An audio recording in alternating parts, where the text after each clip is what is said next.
ബലാത്സംഗ കേസിൽ കുടുങ്ങിയ രാഹുൽ മാങ്കൂട്ടത്തിൽ MLA-ക്കെതിരെ പുതിയ പരാതി KPCC നേതൃത്വത്തിന് ലഭിച്ചിരിക്കുന്നു. അതീവ ഗൗരവമുള്ള പരാതിയാണ്. പെൺകുട്ടിയെ വിവാഹ വാഗ്ദാനം നൽകി സ്നേഹം നടിച്ച ഹോം സ്റ്റേയിലെത്തിച്ച ക്രൂരമായി ബലാത്സംഗം ചെയ്തു. ആ ബലാത്സംഗത്തിനിടയിൽ പെൺകുട്ടിക്ക് ശരീരമാകെ മുറിവുകൾ പറ്റി. ആ മുറിവുകൾ ഉണ്ടായിട്ട് പോലും യാതൊരു തരത്തിലും മനുഷ്യത്വമില്ലാത്ത രീതിയിൽ രാഹുൽ മാങ്കൂട്ടത്തിൽ പെൺകുട്ടിയെ ബലാത്സംഗം ചെയ്തു. അങ്ങനെ ആരോഗ്യ പ്രശ്നമുണ്ടായപ്പോൾ, ആ പെൺകുട്ടിക്ക് ശ്വസിക്കാൻ പോലും പ്രയാസമുണ്ടായപ്പോൾ മരുന്ന് നിർബന്ധിച്ച് കഴിപ്പിച്ചു. എന്നിട്ട് വീണ്ടും ക്രൂരമായ പീഡനം തുടർന്നു.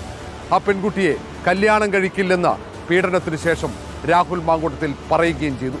മാനസികാഘാതത്തെ തുടർന്ന് പെൺകുട്ടി ആകെ തകർന്നുപോയി. ഈ കാര്യങ്ങളാണ് പരാതിയിൽ ചൂണ്ടിക്കാട്ടുന്നത്.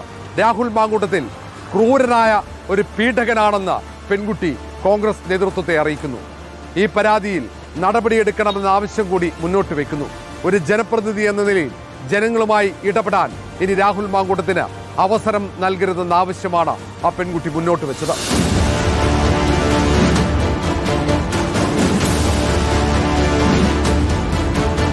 പരാതി നൽകിയ പെൺകുട്ടിയെ അടൂരിൽ നിന്നും രാഹുൽ മാങ്കൂട്ടത്തിനൊപ്പം ഫെനി നൈനാനും ചേർന്നാണ് ഈ ഹോം സ്റ്റേയിലേക്ക് എത്തിച്ചത്.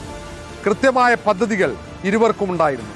ആ ക്രൂരമായ ബലാത്സംഗത്തിന് മുമ്പ് കൃത്യമായ ഗൂഢാലോചന നടന്നു എന്നതിന്റെ തെളിവ് കൂടിയാണ് ഫെനി നൈനാൻ എന്ന രാഹുൽ മാങ്കൂട്ടത്തിലിന്റെ വിശ്വസ്തന്റെ സാന്നിധ്യം.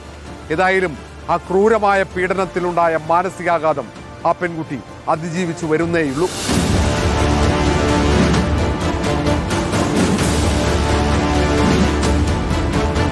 പെൺകുട്ടി നൽകിയ പരാതി KPCC അധ്യക്ഷൻ സണ്ണി ജോസഫ് നേരെ സംസ്ഥാന പോലീസ് മേധാവിക്ക് കൈമാറിയിരിക്കുകയാണ്.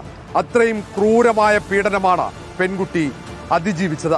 ഈ സാഹചര്യത്തിൽ സംസ്ഥാന പോലീസ് മേധാവി ഇനി സ്വീകരിക്കുന്ന നടപടികൾ ഏറ്റവും പ്രധാനമാകും.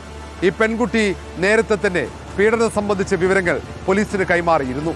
സൈബർ ആക്രമണം ഭയന്നാണ് പെൺകുട്ടി നിയമ നടപടിയുമായി മുന്നോട്ട് പോകാതിരുന്നത്.